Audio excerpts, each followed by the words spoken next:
បាទជំរាបសួរ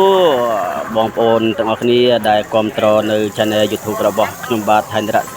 សុទ្ធី TH ហើយនិង Page ថៃនរៈសុទ្ធី TV ទាំងអស់គ្នាសូមជួយចុច Like Follow Page ហើយនិង Subscribe Channel YouTube ខ្ញុំម្នាក់មួយផងដើម្បីទទួលបានវីដេអូថ្មីៗអរគុណច្រើនចុចទៅថតរឿងហ្នឹងហើយនឹងពងថតទាំងរឿងទឹកចិត្តលេខទឹកចិត្តកាយគឺគ្នាទេថ្ងៃទឹកទៅពីព្រឹកទេទូប្រូទៅព្រឹកគ្នាថានឹងពេលនេះខ្ញុំទៅទឹកចិត្ត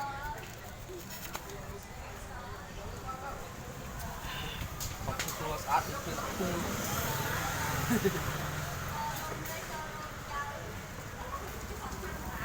មានពេលយកបាសទៅជ្រឿននឹងស្រាវវាលងបងហើយចិត្តដល់នេះថាមានឡាច់ជ្រើកឯងមិនដល់ដាក់ក្តាប់លេងចូលទៅតុកទៅទៅទៅទៅយូរបាន